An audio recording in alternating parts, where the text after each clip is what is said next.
Hello friends, আমি তিথি। আমি জার্মানির বার্লিন সিটিতে থাকি। তো আজকে ছুটি ছিল, সানডে। সো একটু ঘুরতে বেরিয়েছিলাম।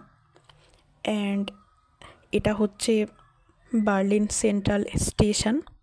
এটাকে হাফবানহোফ স্টেশনও বলা হয়। অ্যান্ড যেই রিভারটা দেখা যাচ্ছে, এই রিভারটার নাম হচ্ছে স্প্রি রিভার। এই জায়গাটা একটা বার্লিন সিটির মধ্যে একটা অন্যতম টুরিস্ট প্লেস। সো দেখো কত সুন্দর। ওকে ফ্রেন্ডস, আজকে এটুকুই। আবার দেখা হবে পরবর্তী একটা নতুন ভিডিও নিয়ে। সাবস্ক্রাইব করে আমার পাশে থেকো। ভালো থেকো তোমরা সবাই। Bye bye.